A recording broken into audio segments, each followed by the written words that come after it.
I think a question that you might have been asking on the suicide prevention line and in this coaching realm might be around like, okay, who are you today relative to who you want to be in the future?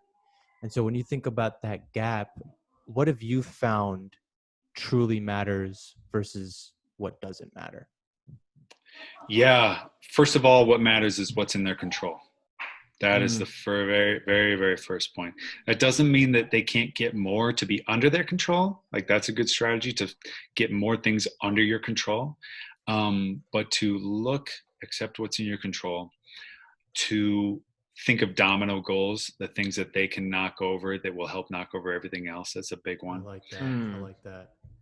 Um, and to get into the emotional side, like what will it mean to you to be on the other side of this gap? Like how will your life be different?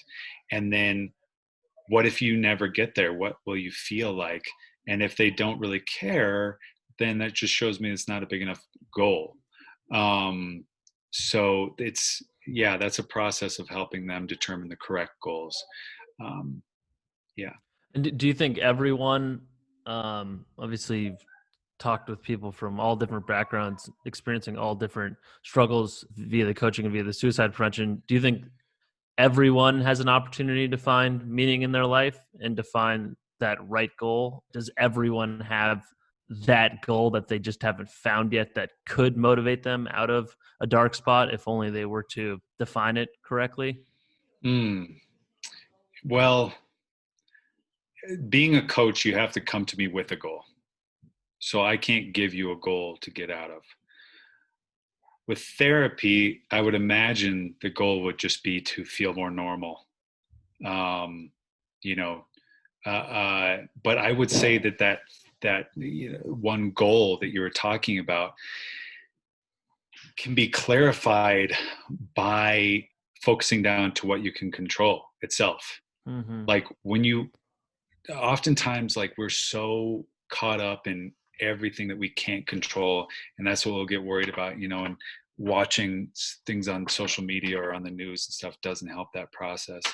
It's like the world's going to hell and stuff like that. And, Yeah. it's like that's not your job to think about the world. Your job is to think about your world.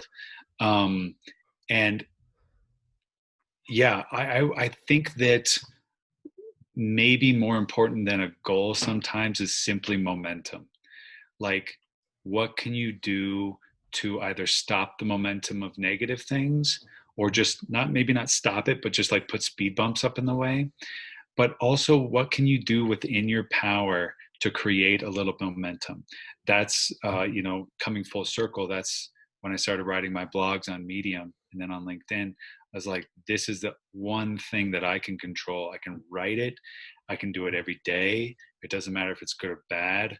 But I would trust that at the end of it, at least I'll have something, and so maybe a goal isn't always the case. Maybe just getting some momentum in the right direction is a good way to start. Yeah, because that leads to compounding.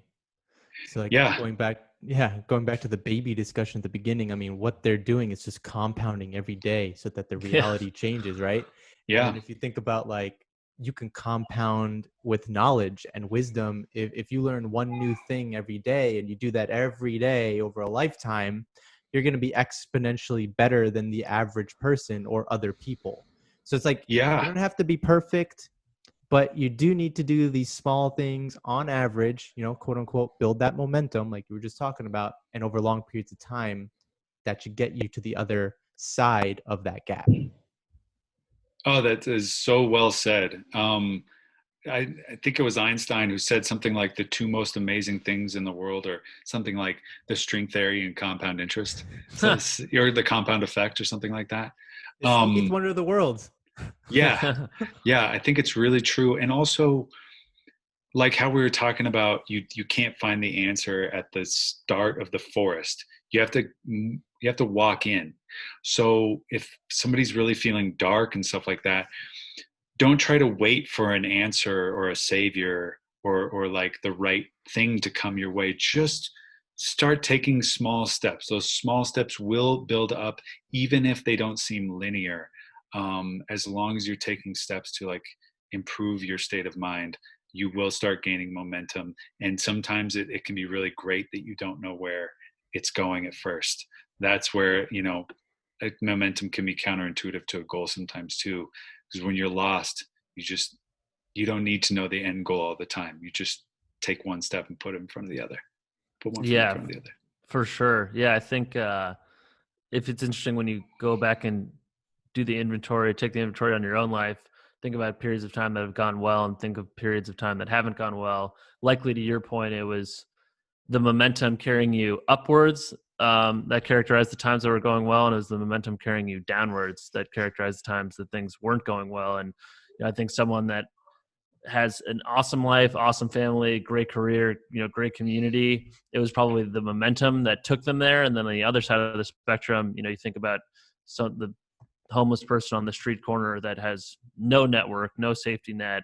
They are as down on their luck as they could be. It's probably negative momentum that carried them all the way to that other end of the spectrum. So it is really important to just manage your momentum as well as you can, because it can spiral upwards or spiral downwards. Yeah, and anybody can start building momentum. Like it's amazing how good it feels to just do something and then have done it the next day, and then the next day, the next day. It's like working out. You see results, and that's your momentum. Yeah, and to see those links in the chain just keep linking, it's a great feeling.